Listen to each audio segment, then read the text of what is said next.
Grabar. Pues bien, chicas y chicos, el contenido que vamos a revisar hoy día va a ser lo que ustedes ven, una pequeña introducción, algunos conceptos básicos. Lo que vamos a ver ahora van a ser solamente aspectos descriptivos del curso y ya para la próxima clase nos vamos a ir a la parte más formal, la parte de la formulación. Entonces, el contenido que nosotros hoy día vamos a abordar, una pequeña introducción respecto a la termodinámica, algunos conceptos que vamos a tener que manejar respecto a sistema, entorno, universos y fronteras, que tienen que ver con la delimitación de los espacios que nosotros vamos a estar estudiando para poder describir con las leyes de la termodinámica. Por otro lado, vamos a estar definiendo entonces algunas condiciones para el estudio de la termodinámica que tiene que ver con las propiedades de estado y las trayectorias de estado.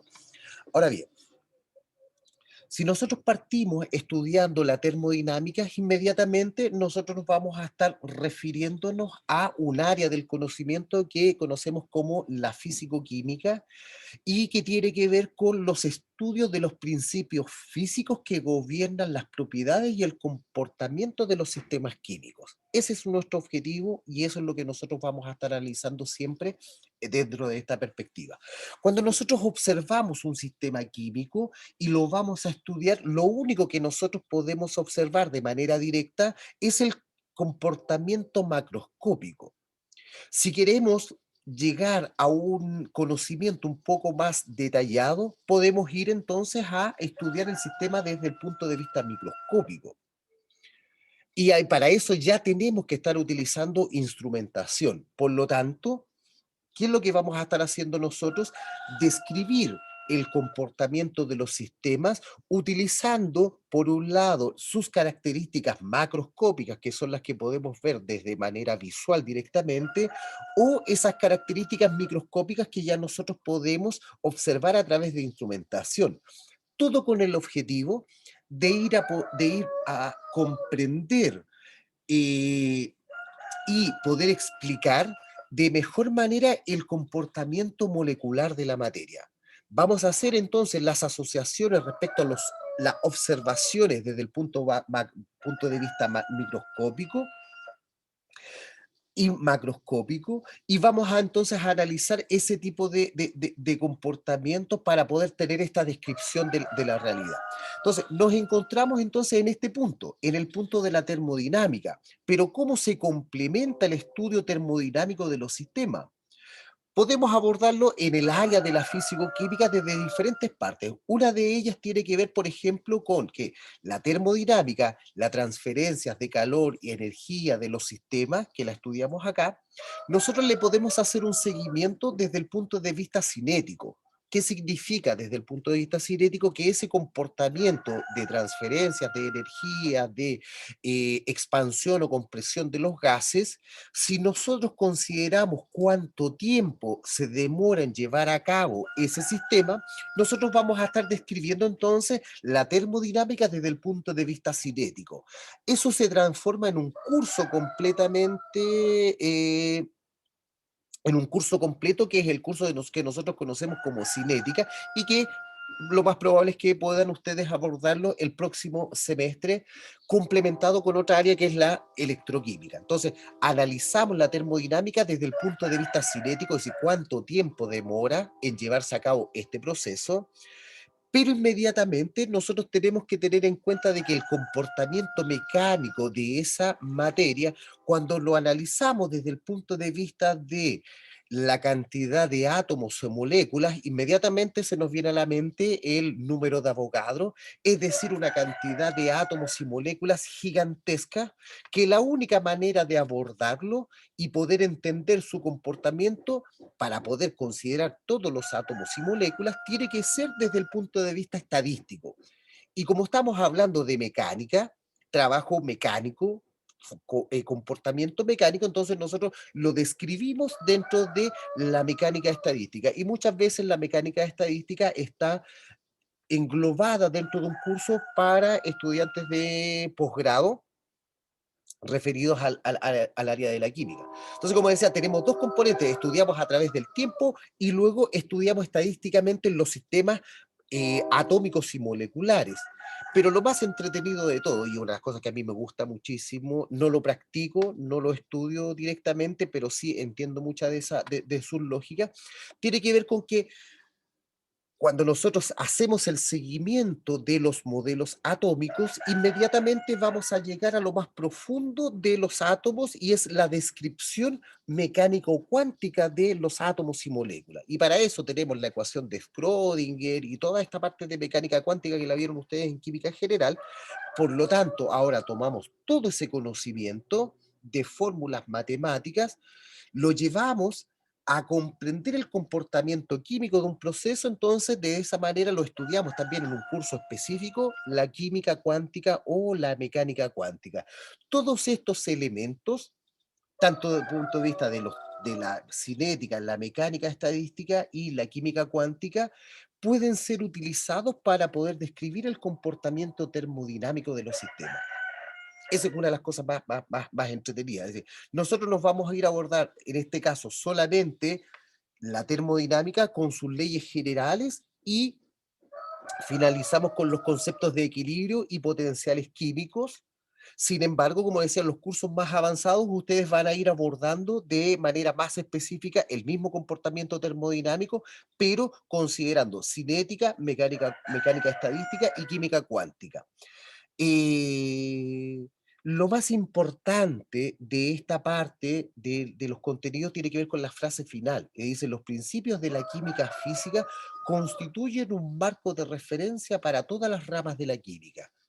¿Y por qué? Porque nos permite abordar entonces los sistemas desde el punto de vista, como les decía yo, el comportamiento químico que observamos nosotros, lo interpretamos con la física y le damos el sustento matemático. Y si más encima, todo eso nosotros lo llevamos a estudiarlo a los sistemas biológicos, imagínense cómo es esa descripción o ese marco referencial. O sea, a eso nos estamos refiriendo. ¿Dudas, consultas hasta aquí?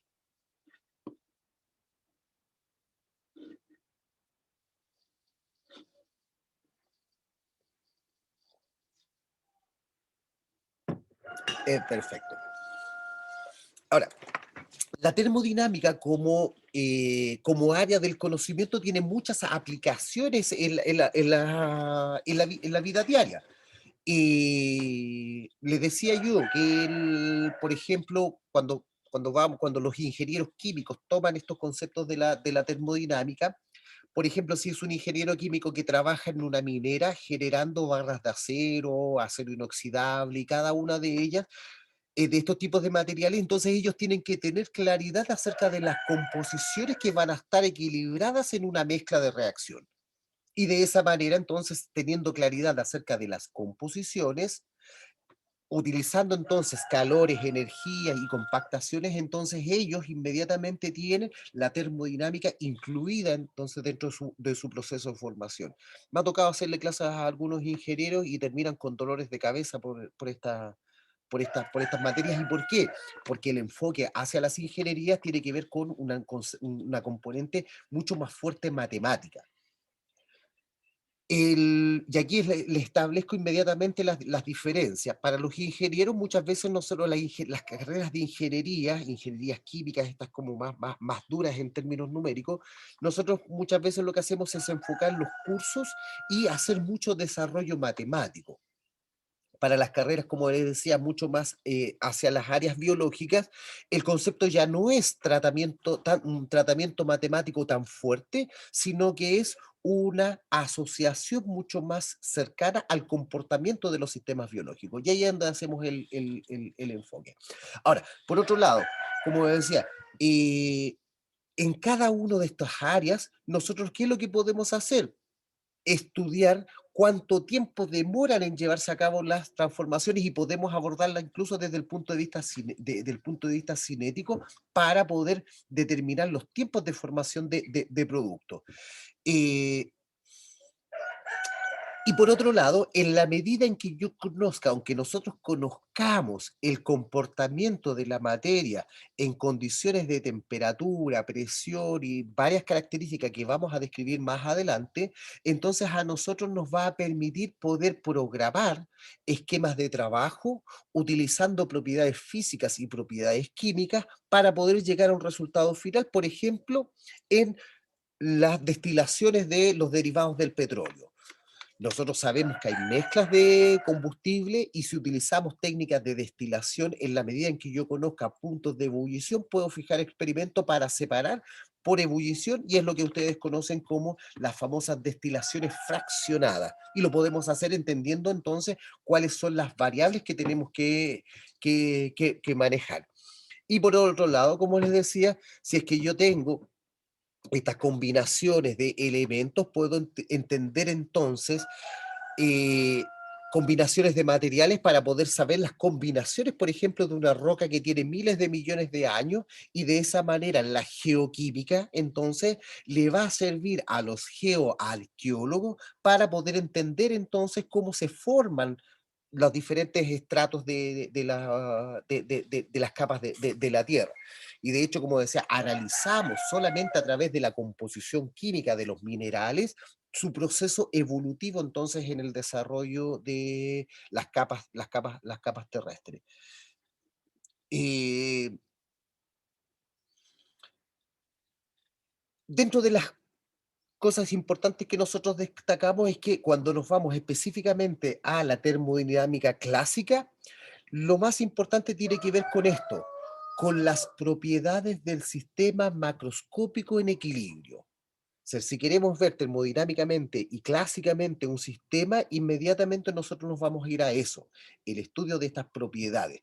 ¿Y por qué? Porque son las propiedades macroscópicas las que me van a permitir observar, por ejemplo, si es que un líquido está huyendo o un líquido está congelado.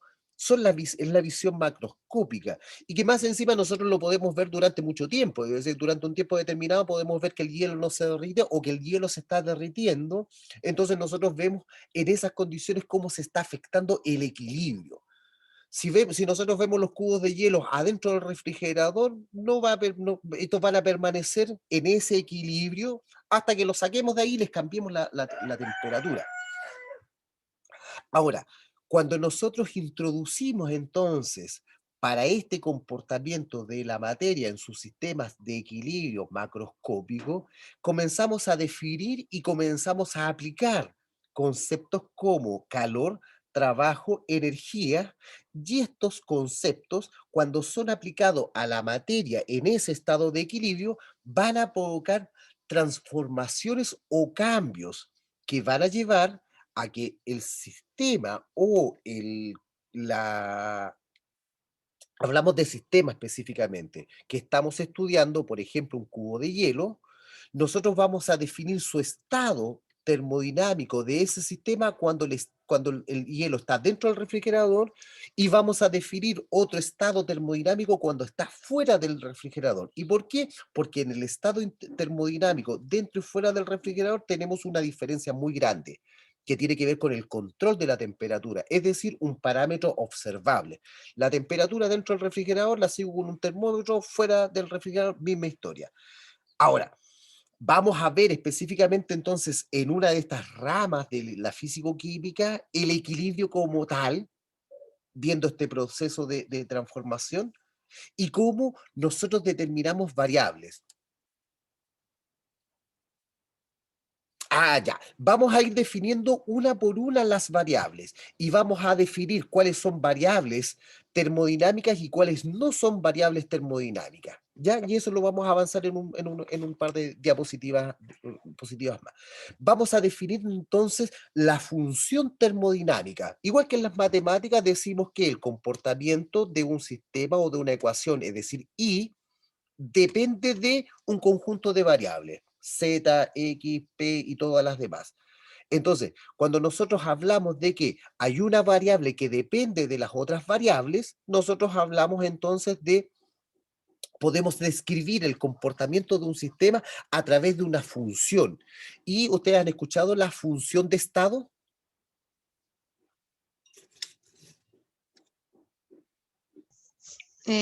Yo sí, pero no recuerdo bien qué era. Para allá vamos a llegar a definir una función de estado y vamos a considerar en la función de estado cómo afecta la energía o cómo afecta el trabajo. ¿Cuál es una función de estado, la energía o el trabajo, y cuál no es una eh, función de estado? Eh,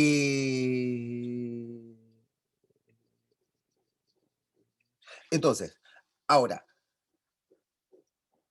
todo lo que nosotros hacemos con describir estas variables, como ustedes indican, siempre van a estar relacionadas con el comportamiento experimental de la materia, es decir, el empirismo. Somos empíricos por naturaleza los científicos. Nuestra naturaleza es obtener el dato experimental, obtener el dato observable y cómo se transforma la materia en la medida que se modifican estos observables. Vamos a ir primero entonces a definir qué es lo que nosotros vamos a estudiar. Y nosotros vamos a estudiar siempre un sistema. Y nuestro sistema va a estar compuesto siempre, siempre, siempre, siempre con el objeto de estudio o el sistema de estudio, y ese sistema de estudio siempre va a ser una parte del universo que va a interaccionar con los alrededores. Es decir, vamos a tener un sistema de estudio, vamos a tener sus alrededores y en conjunto todo esto va a componer el universo. Si yo lo represento, entonces, de la siguiente manera, voy a tener justamente esto que vemos acá. Sistema más ambiente va a ser el universo. Entonces, en este universo, nosotros podemos enfocar nuestros estudios con todas las leyes y todas estas cosas que yo les acabo de describir solamente dentro del sistema o solamente dentro del entorno. Todos los parámetros yo los puedo estudiar dentro o fuera, o también lo puedo estudiar en el entorno. Entonces, bajo esa perspectiva, basta entonces con que yo defina cuál va a ser mi sujeto de estudio y cuáles van a ser las variables, o decir, la zona y el entorno donde voy a estar llevando a cabo mi proceso de transformación, y es el que yo voy a estudiar. Y cuando estudio ese proceso de transformación, voy a observar cómo intercambia algunos parámetros con el entorno, y vamos a ver entonces ese cambio desde un lugar a este otro lugar. Por lo tanto, inmediatamente nos surge la necesidad de poder separar o poder definir los sistemas de su entorno, generando límites o paredes del sistema, y mientras que estas paredes estén presentes, nosotros vamos a ver que existen propiedades que pueden tener estas paredes e incluso las podemos modificar. Entonces, ahora, dentro de este sistema, nosotros, ¿qué es lo que nos vamos a ir a estudiar? En el sistema termodinámico, separado por paredes, nosotros vamos a estudiar, por ejemplo, Q, que va a representar calor, W, que va a representar trabajo, o M, que va a representar materia. Es decir, nosotros podemos intercambiar calor, trabajo o materia con el entorno. Si yo les pregunto por un sistema, estoy dentro de este sistema, que interactúa con el entorno transfiriendo materia. ¿Qué ejemplo se les podría ocurrir a ustedes de un sistema que pase materia desde este sistema hacia el entorno? Un sistema químico, obviamente. Les escucho.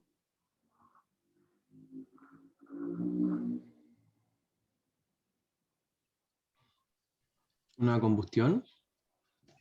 Ya, una combustión, ¿qué es lo que, qué es lo que, qué es lo que, qué es lo que haría? ¿Cómo podemos describir entonces de traspaso de materia? ¿A qué materia nos estamos refiriendo? El calor.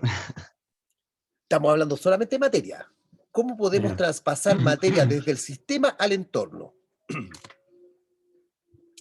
Primero defino el sistema y ahí el ejemplo queda abierto. Si es combustión, podría ser, no sé, por ejemplo, un cigarro, cuando uno lo prende. Ya, el cigarro cuando lo prendemos colocamos humo, Por lo Ujú. tanto, el humo del cigarro es el que está pasando del sistema estudio, el sistema de estudio que es el cigarro, y el entorno que es el aire va a recibir el humo, por lo tanto estamos generando entonces este efecto de intercambio de materia.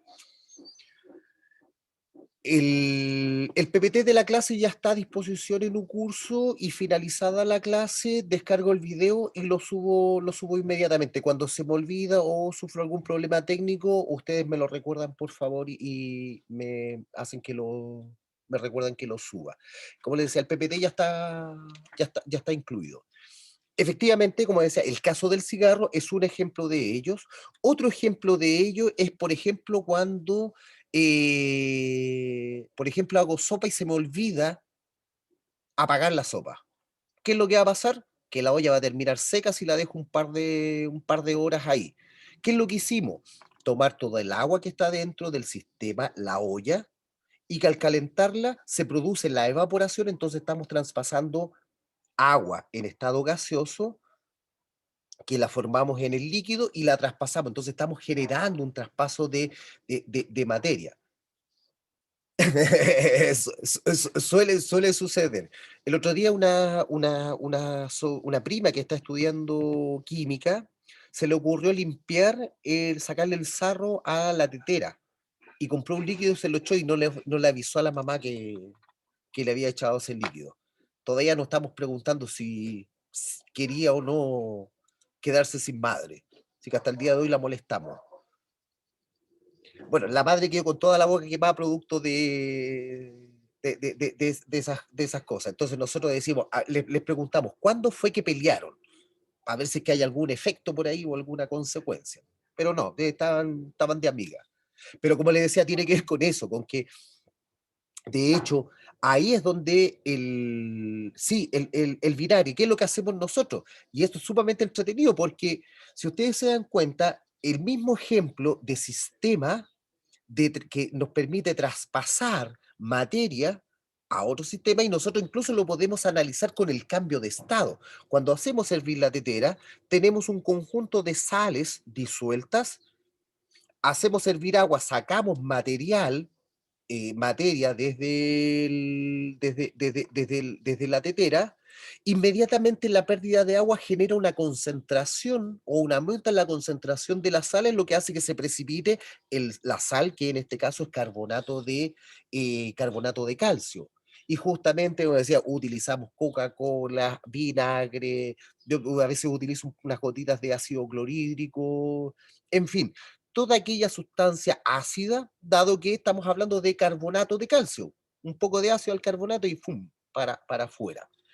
Entonces, vamos a poner atención ahora en que, como ya tenemos definido el sistema, podemos decir que intercambiamos calor y eso basta con que nosotros digamos que calentamos la tetera, hierve, apagamos la tetera, dejamos de entregarle calor a la tetera, pero inmediatamente de manera natural el calor de la tetera sale hacia el entorno, por lo tanto vemos que el calor puede atravesar entonces esta pared y nos queda entonces, inmediatamente nos surge a partir de este análisis decir, entonces las paredes tienen, tienen diferentes comportamientos. Y tienen comportamientos, como les decía, para transferir calor o para transferir masa, toda vez que yo no tengo un sistema que sea cerrado. Entonces inmediatamente vamos a definir los tipos de sistema que vamos a estar utilizando, que van a estar directamente relacionados con los límites.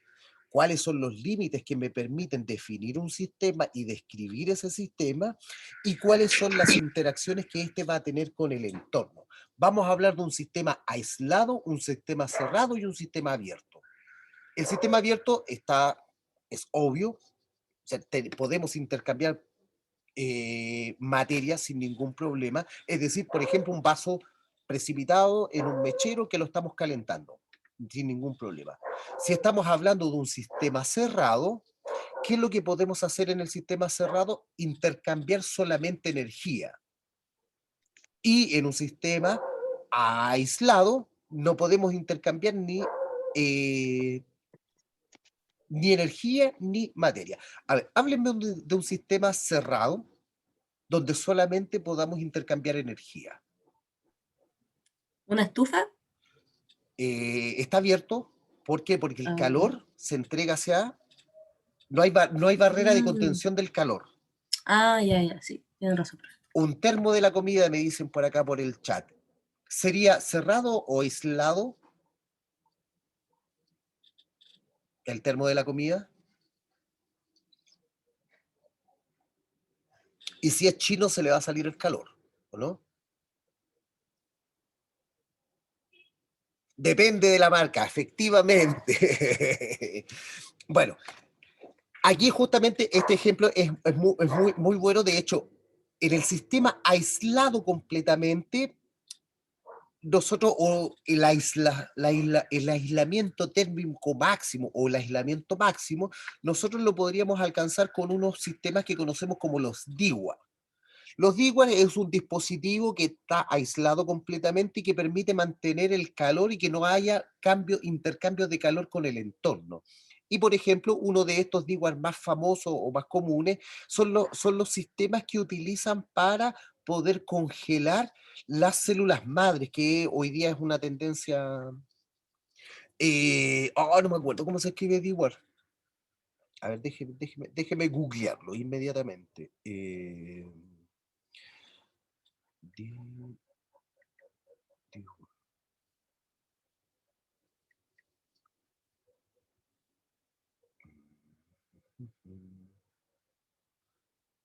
Sí, Google es nuestra salvación.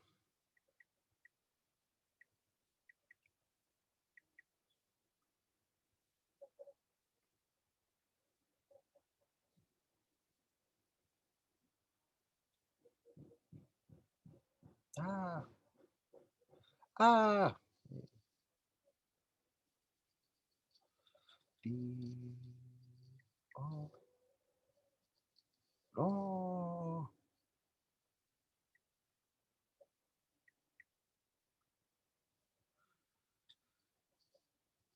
No lo encuentro, no lo encuentro. DIWA, DIWA.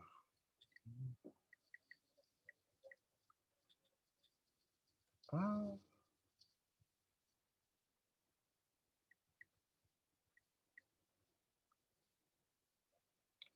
ya. No, no lo encuentro. DIWA. A ver, DIWA. Parece. Sí. A ver.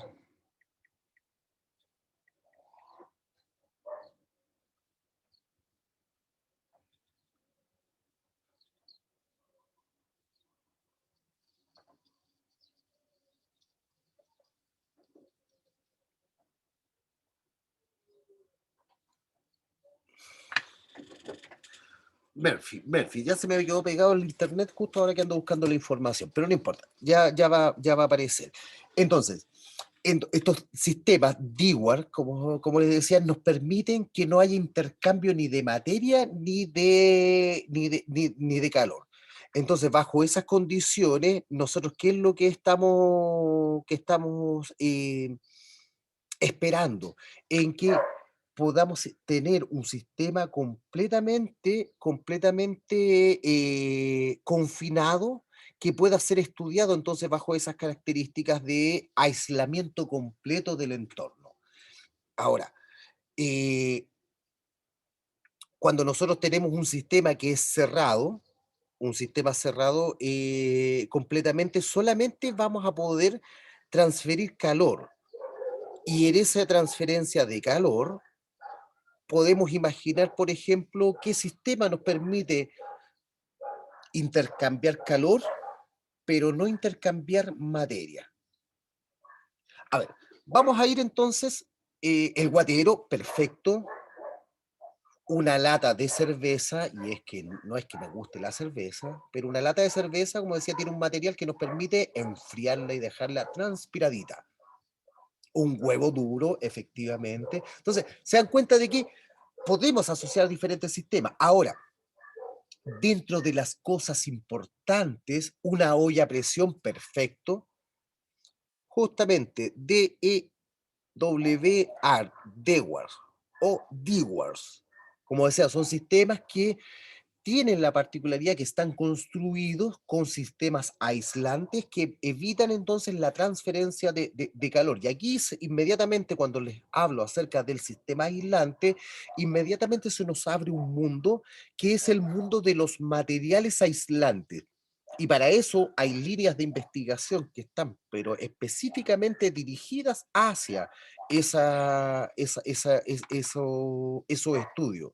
Es decir, sistemas aislantes, aislantes térmicos, aislantes de diferentes tipos. Dígame, alguien, Profesor, ¿cuál era el guatero de todo, de las clasificaciones que no me quedó claro? cerrado.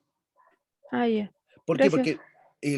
Porque nos permite entonces solamente intercambiar calor con el entorno. Ahora, cuando nosotros vamos a estudiar específicamente, independiente del sistema abierto, cerrado o aislado, cuando nosotros nos dirigimos entonces a estos sistemas, podemos decir que las paredes que tenemos en los sistemas, el flujo eléctrico, claro, porque el flujo eléctrico nosotros incluso lo podemos ver que hay materiales que nos van a permitir atravesar las paredes. Las paredes que tienen esta capacidad de conducción de electricidad. Es energy, la energía eléctrica que se produce como flujo de electrones. Entonces, la energía eléctrica puede traspasarse como cualquier valor de energía y allí vamos a estar entonces hablando posteriormente de la transferencia de energía en los sistemas. Ahora, podríamos con un sistema cerrado, no porque nosotros intercambiamos o eliminamos eh, material hacia el entorno. Entonces nosotros intercambiamos, somos un sistema abierto. De hecho, no sé, ¿ustedes han visto alguna vez los documentales que dan cuenta de la evolución del tubo digestivo de las personas?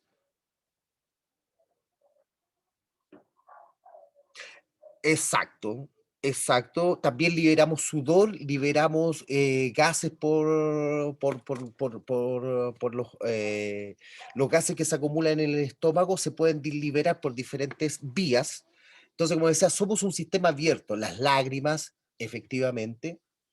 Ahora, lo importante de esto es que cuando ya definimos el sistema, definimos sus paredes, ahora nosotros decimos que estos sistemas pueden tener o pueden tener estas características aislados, cerrados o abiertos, pero también nosotros podemos decir que los sistemas, si es que tienen una pared, esta pared puede ser rígida o puede ser movible y podemos generar entonces transferencia de estos sistemas a través de lo que conocemos como los sistemas diatérmicos, es decir, que pueden producir calor sin trabajo.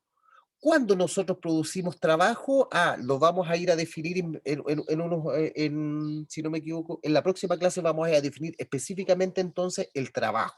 Y vamos a ver sistemas que transfieren trabajo y hay otros que no transfieren trabajo. Y hay sistemas que eh, pueden transmitir trabajo, pero no hay transferencia de calor por las paredes. Entonces ahí tenemos nosotros sistemas en contacto térmico, permeables, con contacto difuso, es decir, se nos abre el mundo respecto al tipo de sistema que nosotros vamos a estar analizando. Les muestro nada más que de manera de ejemplo un sistema abierto, un vaso de agua, tan sencillo como eso, o un proceso industrial que ustedes me puedan definir.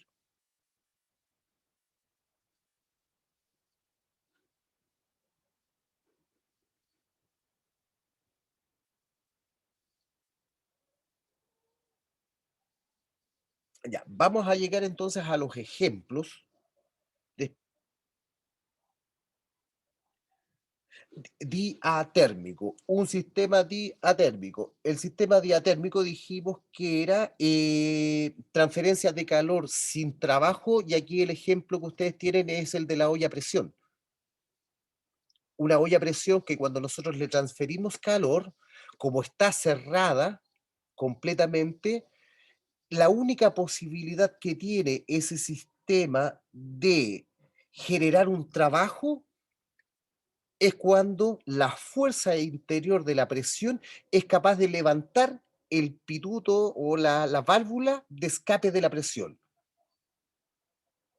Es decir, si la olla a presión no está escapando presión, nosotros podemos mantenerla en un estado de entregarle calor, pero esa entrega de calor hasta cuando nosotros le conservemos la presión suficiente que permita que el pituto no se abra o la válvula no se abra. Entonces podemos mantener un calor en ese sistema y podemos transferir ese calor durante el tiempo si es que nosotros controlamos esa cantidad de energía. Ahora, si nosotros aumentamos la cantidad de energía en este sistema que decíamos diatérmico, que no genera trabajo, podemos transformarlo en un sistema que permita incluir este trabajo ahora cuando la energía que nosotros le inyectamos hace que la válvula suba y empieza a liberar presión. ¿Se entiende la lógica?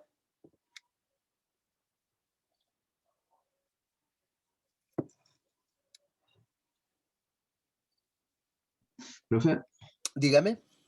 entonces el concepto de sistema no es estático, sino que puede ser como dinámico en el sentido que puedo cambiar de un sistema aislado a un sistema cerrado, dependiendo como de las variables. Efectivamente. Nosotros, y eso es lo importante, definir el sistema.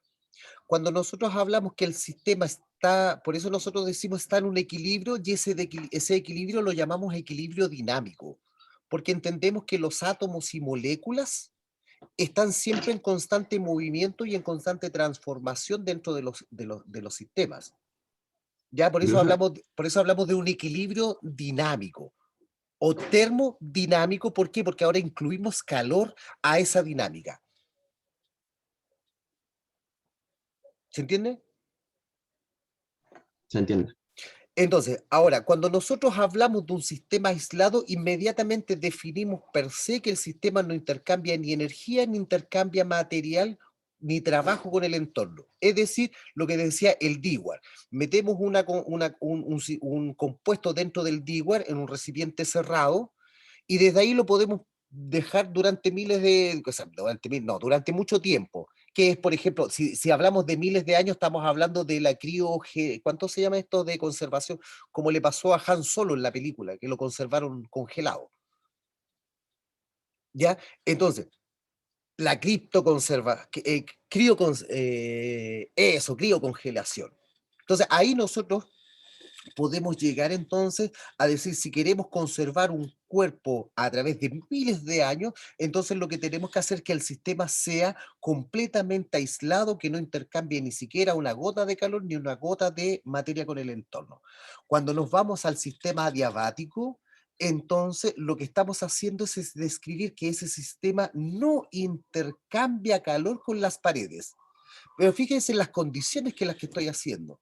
Se pueden cumplir otras cosas, pero en esta condición yo solamente estoy haciendo referencias que no hay posibilidad de intercambio de calor en el sistema adiabático.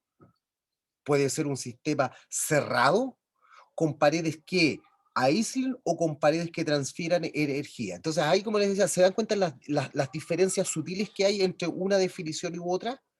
Ahora, vamos a ir específicamente más adelante a estudiar los sistemas y cuando nosotros vamos a estudiar los sistemas vamos a incorporar el concepto de temperatura, el concepto de presión, el concepto de cantidad de materia y lo vamos a combinar entonces con estos tipos de sistemas, pero es lo que vamos a hacer más adelante. Ahora bien, hablamos entonces de sistemas abiertos que permiten entonces el intercambio de materia y energía.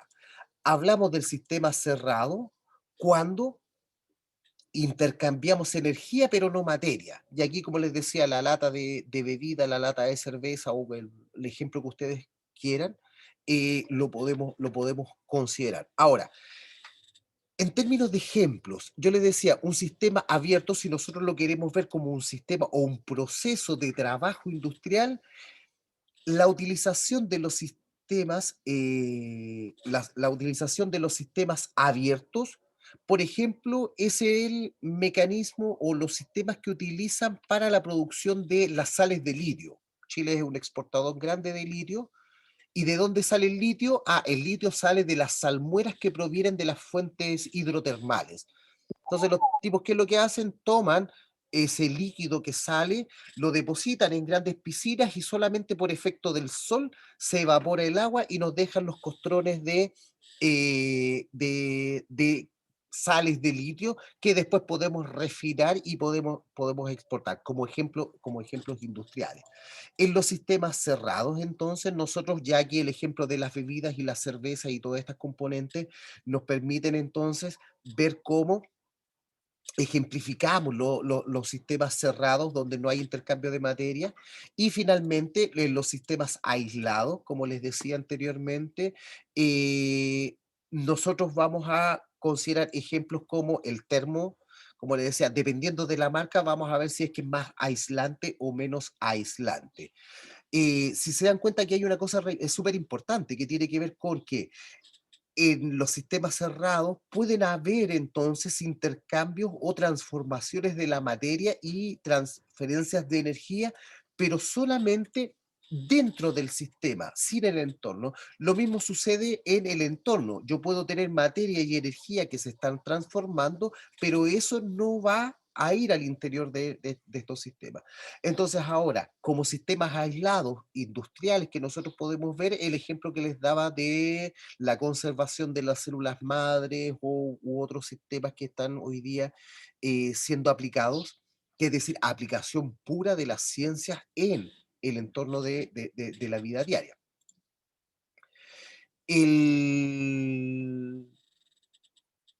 ¿Qué es lo que vamos a hacer ahora? Nos vamos a centrar desde el punto de vista de las paredes. Y cuando analizamos entonces los tipos de paredes que yo puedo tener entonces en los sistemas, puedo decir que hay paredes que son diatérmicas, es decir, nos permiten la transferencia de calor. Tenemos paredes que son móviles, paredes que son permeables, y aquí, por ejemplo, para aquellas personas que conocen, por ejemplo, acerca los procesos de diálisis de las personas que sufren problemas renales, utilizamos filtros o utilizamos máquinas que nos permiten filtrar, que son permeables. ¿Para qué? Para sacar aquellos componentes tóxicos que están en el suero de la sangre o en los líquidos que están en la sangre y dejamos todos aquellos componentes como, no sé, los glóbulos rojos, las plaquetas y todos aquellos componentes que le sirven a las personas, entonces se los dejamos dentro, utilizamos paredes permeables en los equipos de diálisis, que tienen filtros determinados, y hay todo un tema en ese sentido. Vamos a hablar de paredes adiabáticas, toda vez que no tengamos intercambio de calor. DM, vamos a estar refiriéndonos a diferencial o derivadas. Derivadas de M o derivadas derivada de M, que quiere decir que es el cambio de materia o intercambio de materia, final menos inicial. Siempre estamos hablando de eso. D es la derivada, es decir, la diferencia entre lo final menos inicial. Por lo tanto, si la diferencia total es igual a cero, eso nos quiere decir que no hay transferencia de masa. En este caso, entendiendo que si yo tengo 1 gramo de materia y ese gramo de materia se mantiene después del proceso, estamos hablando de eso. Permeable, distinto M, es decir, sí hay intercambio de materia. ¿Se entiende? Dígame, José, tocayo. Y esa, perdón antes por haber tenido el micrófono abierto, estaba conversando No, con mi perrito. no, tranquilo, no hay Y problema. esa derivada va a ser en función siempre del tiempo o va a ir variando? No, en este caso nosotros, como no estamos en el área de cinética, nosotros vamos a dejar de lado completamente el tiempo. ¿Ya? ¿Por qué? Porque entendemos justamente que el comportamiento cinético tiene que ver con la transformación o los cambios de sustancia a través del tiempo, de M, por ejemplo, a de T, y eso lo estudiamos en cinética. En este caso, en la parte de termodinámica, nosotros nos abstraemos a través del tiempo. O sea, no vamos a considerar el tiempo porque solamente vamos a centrar nuestro estudio en el sistema, su interacción con el entorno y las transformaciones que hay de ese sistema con su entorno. ¿Ya? ¿En cuánto tiempo suceda? No nos interesa, por lo menos en este momento. Dígame.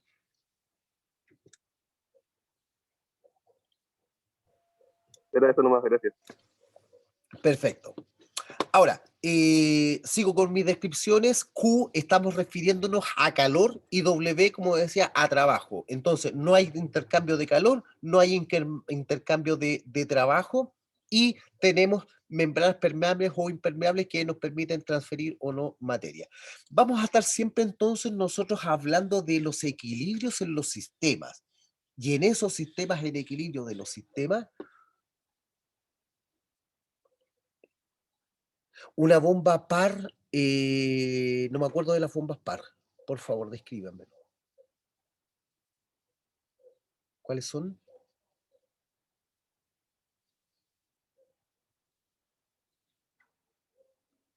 A ver, si voy a ver, voy a hacer la analogía respecto a las bombas. Bombas de vacío, bombas de presión, diferentes tipos de bombas que tienen que ver con un funcionamiento de un motor y que ese motor muchas veces mueve un pistón.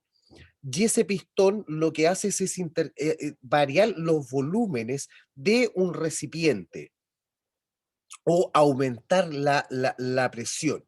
Por lo tanto, ¿qué es lo que vamos a tener entonces nosotros? Que con el movimiento de los émbolos, lo que vamos a tener siempre son paredes movibles o paredes variables, porque al final es el cambio del movimiento de las paredes lo que nos va a generar entonces modificaciones a veces en la presión, en el volumen y así sucesivamente. Ahora bien, ¿respondo tu pregunta, Fernando?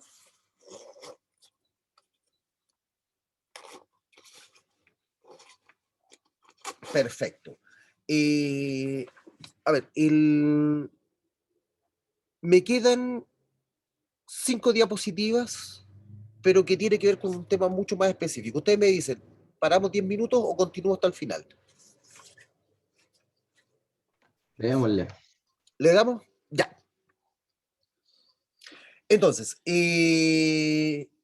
cuando nosotros entonces vamos a analizar los sistemas, los vamos a analizar desde el punto de vista macroscópico, que es lo que podemos ver y que vamos a ver que estos están entonces, que pueden cambiar. Entonces nosotros vamos a hablar de un estado estacionario en equilibrio o un estado en equilibrio que va a tener valores específicos, sea entonces que estemos hablando de un sistema aislado, donde podamos ver sus propiedades macroscópicas que no cambien en el tiempo. En esas condiciones nosotros vamos a decir esto está en equilibrio. Y por ejemplo, cuando dejamos el vaso de agua encima de la mesa, que puede estar un día, 2 días, 3 días, y vamos a ver que no va a haber modificación significativa del volumen. Y decimos entonces que estamos entonces en un sistema que está en equilibrio. Pero un sistema que si no lo aislamos, entonces, ¿hasta qué punto yo puedo tener esas variables fijas que permanezcan en el tiempo? Como les decía, en un principio nosotros podemos decir, con 2 días el vaso de agua probablemente no notemos diferencia, pero si lo miramos en una semana después o en un mes después, probablemente sí vamos a ver que van a haber cambios a través del tiempo. Entonces, ¿qué es lo que vamos a decir? ¿Qué es lo que vamos a decir? Que en el instante donde yo estoy mirando, puede ser polvo encima, justamente. Entonces, en la medida en que yo tenga esa mirada del sistema en su momento, voy a estar hablando entonces de que ese sistema está en un estado estacionario, que yo puedo observar. Y en ese estado estacionario yo puedo observar entonces variables o coordenadas termodinámicas que me permitan entonces describir, sacar una fotografía instantánea de ese sistema. Ahora, vamos a dividir entonces las variables termodinámicas para describir entonces ese sistema como las variables extensivas o las variables intensivas. ¿Cómo vamos a establecer esa diferencia? Las variables extensivas, aquellas que dependen de la cantidad de materia, y aquellas variables intensivas son las que no dependen de la cantidad de materia. Hacemos los ejemplos, masa-volumen, entre más masa, entonces mayor es o sea, entre más grande es la cantidad de sustancia, mayor es la masa, o entre mayor espacio ocupe, mayor es el volumen. Sin embargo, si nosotros, por ejemplo, tomamos un sistema que tenga 1 litro de agua, 10 litros de agua y 50 litros de agua, si yo los tengo todos a la misma temperatura, en cualquier punto del sistema donde yo mida la temperatura, si hay un equilibrio térmico, van a hacer las mismas temperaturas. Es decir, la temperatura no depende de la cantidad de sustancia. Lo mismo que la densidad. Como la densidad es un cociente entre la masa y el volumen, entonces la densidad de cada sistema va a ser la misma si es que yo tomo 1 ml, 10 ml, 100 ml y así sucesivamente. Entonces, vamos a describir entonces variables intensivas o coordenadas intensivas o extensivas termodinámicamente cuando nosotros hagamos entonces esas diferenciaciones. Cuando yo quiero describir específicamente un sistema termodinámico, nos vamos a ir a describir entonces las variables termodinámicas que tiene este sistema. ¿Cuáles son las variables de estado de un sistema termodinámico? Son las que se emplean entonces para describir macroscópicamente lo que uno está observando. Y esas medidas que van a depender entonces o que van a determinar el estado del sistema en esas condiciones, por eso las llamamos variables de estado. ¿Por qué? Porque hoy día están fijas, pero las podemos cambiar, las podemos variar en el futuro y nos van a permitir describir el sistema específicamente en ese estado actual. Variables como presión, volumen, temperatura, masas o números de moles son las variables que me permiten entonces sacar esa fotografía instantánea. Si yo cambio el volumen, cambio el estado del sistema termodinámico, por lo tanto describo otra fotografía del sistema y me puedo ir entonces definiendo diferentes estados en condiciones termodinámicas con estas variables específicas. Condición 1, condición 2, condición 3, y desde ahí surge entonces el concepto de estado inicial y estado final, o estado 1 o estado 2. ¿Sabían de dónde venía o no?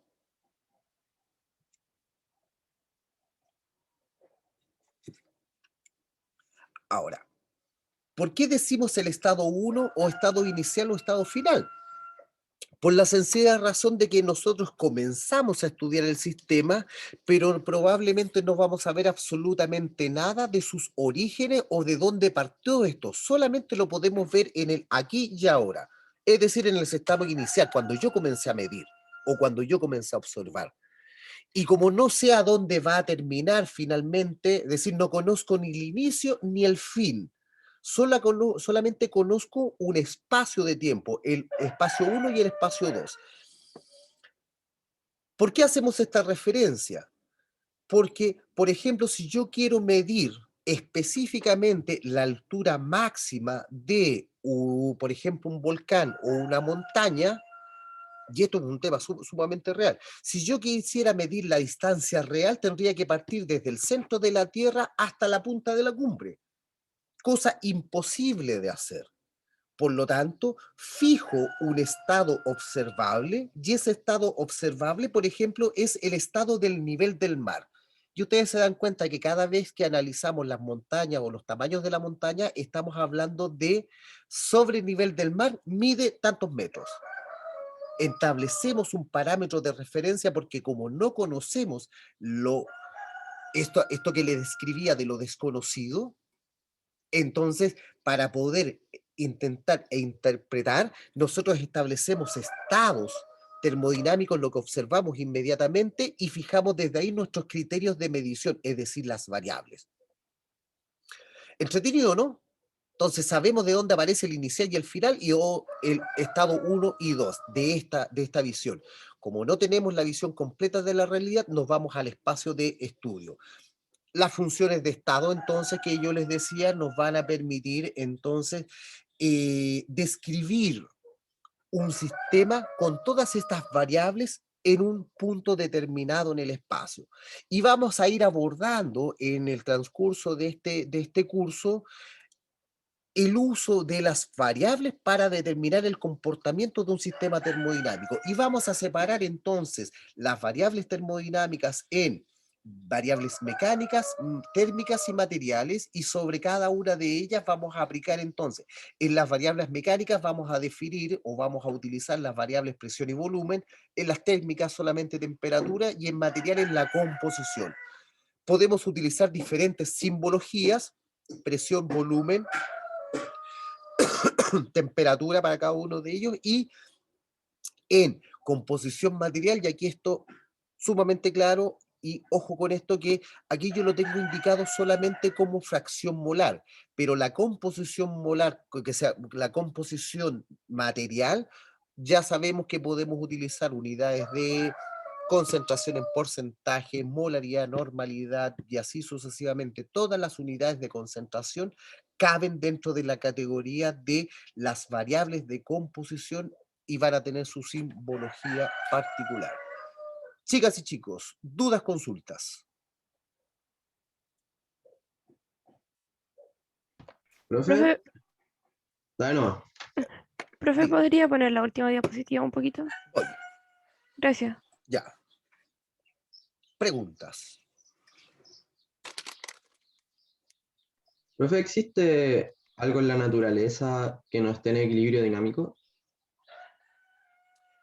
No, no. ¿Por qué? Porque de hecho lo vamos a ver en alguno de los cursos, porque que sea en alguna de las clases. Probablemente nosotros en términos macroscópicos podemos estar, por ejemplo, cuando permanecemos dormidos. Decimos, vamos a tener un comportamiento, decir, estático. Sin embargo, átomos y moléculas van a estar en constante movimiento y transformación.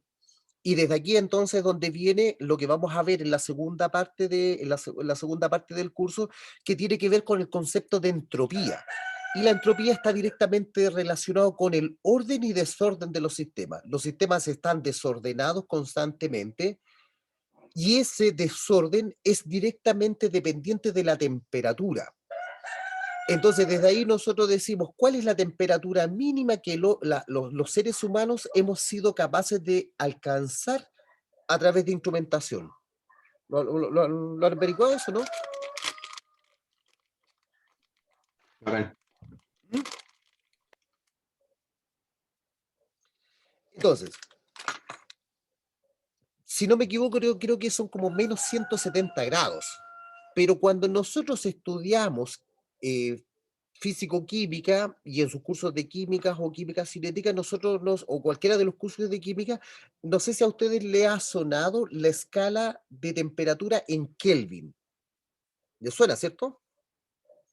Sí, Entonces, la temperatura en Kelvin tiene un valor mínimo que es 0 Kelvin, que es equivalente a justamente el cero absoluto, todo eso, y que es un valor de menos 273 grados Celsius. Primero, eso no ha sido alcanzado experimentalmente, por lo tanto, ese cero absoluto es un valor teórico. Pero ese valor teórico se consigue a través de unos datos gráficos y todos los temas, pero cuando uno interpreta el movimiento de los átomos y moléculas en función de la temperatura, podría decir que en el cero absoluto, es decir, a 0 Kelvin, los sistemas no van a tener ningún tipo de movimiento, porque basta con que yo tenga un solo tipo de un solo aumento en la temperatura y las energías cinéticas de rotación y de traslación se van a aplicar directamente hacia los átomos. Entonces, un sistema absolutamente estático en nuestras condiciones no es posible. Tenemos la idea teórica de que ese estado se podría alcanzar con el cero absoluto o el 0 Kelvin.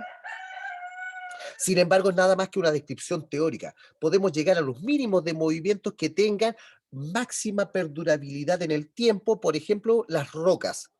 Las rocas, si bien tienen movimientos de los átomos de rotación, traslación y todos los demás, pero sin embargo, ese estado de movimiento es tan limitado que permite que durante miles de años las rocas permanezcan en su estado termodinámico, dinámico, estable.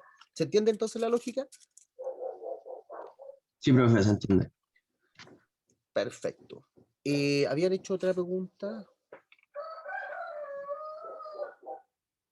Profe, yo tengo una duda, pero más o menos, más que nada conceptual, porque justo se me cortó el internet cuando estaba hablando de eso, pero el estado estacionario vendría siendo cuando un sistema no se encuentra en equilibrio, como simplemente eso, ¿no? El estado estacionario es el estado el que nosotros describimos como un estado en equilibrio, pero es un estado que nosotros describimos en un momento determinado del tiempo. Es Ya, decir, por ejemplo, que yo permanezca, mantenga la tetera calentándose a 60 grados Celsius, sin modificación. Entonces ahí voy a estar hablando de un estado estacionario. Podemos permanecer con los 60 grados, el agua no hierve, se mantiene caliente, la evaporación es lenta y puede permanecer durante un tiempo determinado, que es el tiempo que me permite lo que hacemos nosotros en el laboratorio. O trabajo en el laboratorio caliente a 40 grados Celsius durante una hora. ¿Para qué? Para que se produzca la transformación. ¿Entiende la lógica? sí, ahora sí. Gracias. Aquí son variables completamente distintas, Martín. El tiempo y el espacio son dos variables que se miden de manera distintas.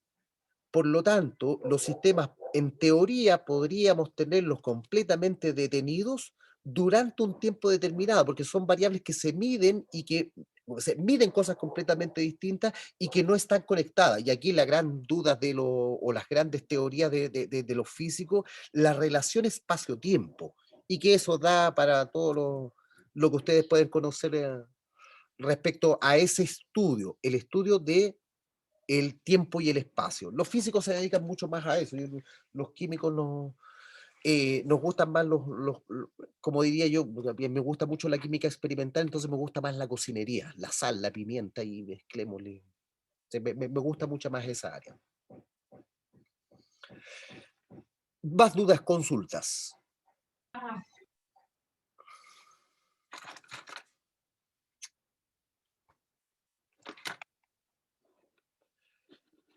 Pues bien, si no hay más dudas, no hay más consultas, vamos a dejar hasta acá la clase.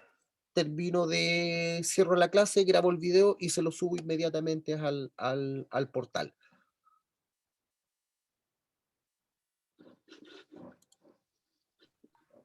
Bueno, si no hay más, si no hay otra duda, chicas y chicos, que estén muy bien. Muchas gracias a ustedes por el, por su asistencia. Espero haber hecho una clase entretenida. Y obviamente que esperemos mantener este nivel de atención y de entusiasmo durante el semestre, que nos va a costar porque nos cansamos todos, pero sin embargo vamos a poner la mejor de las energías, la voluntad que está a su completa disposición. Gracias, chicas y chicas, nos vemos la próxima clase. Chao, profe, que Chao, esté bien. profe, que esté bien. Gracias. Chao, Igual, profe, gracias. Chao, gracias a profe, que Chao, esté profe. bien. Cuídese. así Tome igual, agua. cuídense. Sí, estoy con mi cafecito aquí para tomar agüita.